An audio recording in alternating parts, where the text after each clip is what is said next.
E aí, coquezinhos e coquezinhas, tudo bom? No vídeo de hoje a gente vai falar sobre saúde no Brasil.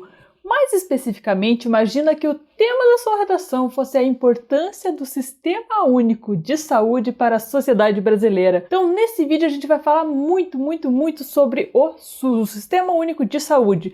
A gente vai falar sobre o que é o SUS, onde ele atua, problemas, desafios, de que forma ele está presente na saúde, no dia a dia do brasileiro. Mas antes, claro, eu sou a Maiane do Quack. Se você quer uma proposta de redação sobre esse tema, tem lá no nosso site bem bonitinho, com material de apoio, texto e tudo mais. E se você quiser fontes, referências e tudo que eu tô falando nesse vídeo por escrito, bonitinho, em tópicos bem separadinho, tem também lá no nosso site. Eu vou deixar esses dois links na descrição, beleza? Então, pra gente começar o nosso vídeo, afinal, o que é o SUS? O SUS, é claro, né, ele é esse sisteminha aí de saúde do Brasil e é claro, de acordo com a nossa Constituição, a saúde ela é um direito de todos e com isso o SUS vem justamente para garantir esse direito aos brasileiros. Logo, o SUS, Sistema Único de Saúde, tem como principal objetivo cuidar da saúde dos brasileiros. Porém, o que muita gente não sabe, e eu mesma confesso não sabia, é que o SUS tem muitas outras atuações, além dessa atuação micro de tipo, o SUS é o postinho perto da minha casa.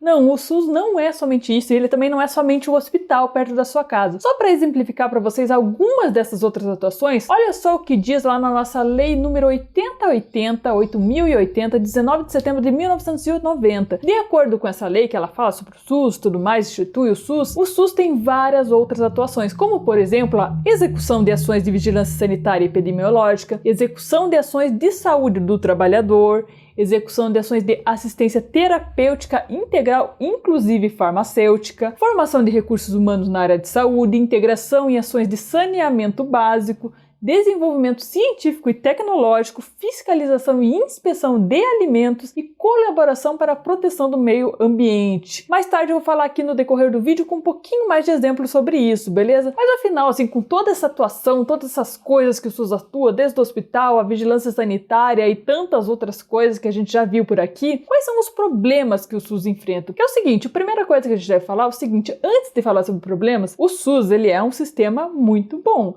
independente, assim, de classe política, de quem você defende, quem você não defende, tanto faz. Isso daqui não é um vídeo político e não é isso que a gente quer falar aqui. O que eu quero falar pra vocês é que sim, o sistema, ele é bom. Por quê? Porque ele é um sistema que ele garante o acesso a todos os brasileiros. Claro que tem vários problemas e é sobre isso que a gente vai falar. O SUS, ele enfrenta vários problemas, como por exemplo, a sobrecarga do sistema, falta de profissionais qualificados, carência de medicamentos e suprimentos, infraestrutura precária, né? Afinal, quem nunca viu aquele postinho sucateado, aquelas coisas assim, falta de recursos e muitos outros problemas. Então, normalmente, quando a gente fala de SUS, a galera já pensa somente nesses problemas e a gente deixa de olhar todos esses outros campos de atuação do SUS e o próprio postinho, por exemplo, se você for atropelado hoje e você precisar urgente de um atendimento, você vai ter. Talvez em algum país assim que a galera chama de desenvolvido, porque ele é cheio de ricos, só tem os ricos lá e coisa assim. Muitas vezes, se você estiver num país desse daí, você não vai ter esse atendimento a não ser que você pague. E é muito bem pago. Então, assim, antes da gente falar mal do SUS, é importante a gente reconhecer que ele tem uma atuação muito grande, apesar dos problemas que ele enfrenta. Ou seja, o SUS ele tem dois grandes assim, desafios nesse momento. O primeiro é relacionado à gestão de políticas e serviços, que tem bem a ver com esses problemas que a gente acabou de citar. E o segundo também com relação ao financiamento do setor. Com relação à gestão de políticas e serviços, fica bem evidente esse problema de gestão quando a gente fala dos sistemas superlotados, fila de espera para cirurgia, que nem hoje em dia tem se falado muito sobre a fila de espera das cirurgias eletivas, né, que são aquelas cirurgias que não são graves e com o Covid ficou uma fila que a gente não sabe quando que vai desafogar e tudo mais. Mas assim, apesar da fila de espera, a pessoa pelo menos tem a chance de tentar essa cirurgia pelo SUS, né? Claro que era ideal que a gente não precisasse nem da fila de espera. Além disso, tem também a falta de profissionais. E claro, apesar das constantes reclamações, tanto de usuários quanto da mídia, enfim, e tem esses problemas, eles ocorrem por muitos e muitos anos. Isso é algo que a gente vê há muito tempo. Ou seja, tudo isso deixa evidente que há sim um problema muito grave, inclusive, de gestão de políticas e serviços dentro do SUS. Então esse é um dos principais desafios enfrentados pelo sistema. Além disso, o segundo principal desafio enfrentado pelo sistema está no financiamento do setor. Como assim? Primeira coisa a se citar é que existe um interesse muito grande do âmbito privado, principalmente empresas que vêm de fora, em ocupar esse território nacional. Na prática, eles querem vender mais plano de saúde na nossa cara. E assim, tipo, então eles querem que a gente pague pelo nosso sistema de saúde, né? Além dos impostos que a gente já paga, né? Porque assim, se a gente for ver, a gente paga e é bem pago. Tem esse interesse muito grande dos sistemas privados, porque, claro, eles querem vender plano de saúde, ganhar mais dinheiro e aquela coisa toda que todo mundo já conhece. Além disso, um outro problema relacionado a esse financiamento do SUS, e eu já volto nesse tema do interesse do setor privado, é a questão do teto de gastos. Como assim? O teto de gastos ele surgiu em 2016 e, assim, ele tem um ponto muito bom no sentido de que o teto de gastos visa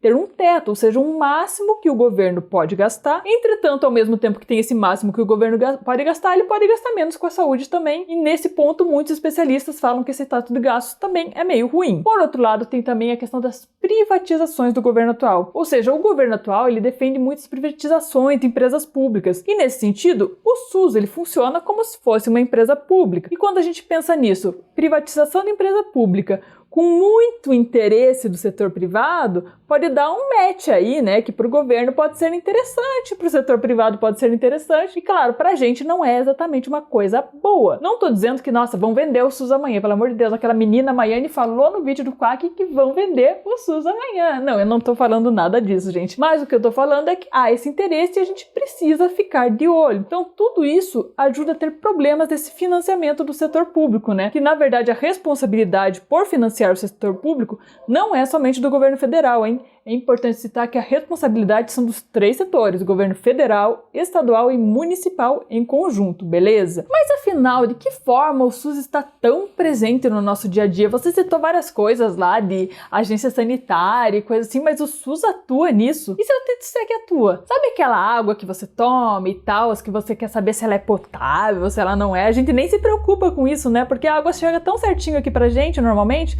pelo menos para grande parte da população. Claro que sabemos que tem problemas pontuais e não devem ser ignorados, mas essa aguinha potável aí que grande parte da população recebe, claro que alguém tem que fiscalizar isso, né, para garantir que essa aguinha potável é boa realmente para a gente tomar. Quem faz isso é o Programa Nacional de Vigilância da Qualidade da Água para o Consumo Humano, na prática o Vigiágua. Olha só que nominho bonitinho. E esse carinha, esse Vigiágua aí, ele também foi estruturado a partir do SUS. Então, quem ajuda a garantir que a nossa aguinha potável chega bonitinha também é esse amiguinho SUS. Além disso, sabe aquele comidinha que você come, que chega tudo bonitinha, tudo certinha, sem bichinho, tudo arrumadinha? Normalmente essa comidinha aí, ela é fiscalizada pela Agência Nacional de Vigilância Sanitária, a Anvisa. É bem comum a gente ver reportagem, a Anvisa bateu lá num bar e fez uma fiscalização sanitária e tudo mais. E essa amiguinha, a Anvisa, ela é vinculada ao SUS também. Além disso, tem também a questão de fiscalização de portos, aeroportos, rodoviários, tudo isso para garantir, por exemplo, o controle de doenças. Então, tudo isso, todo esse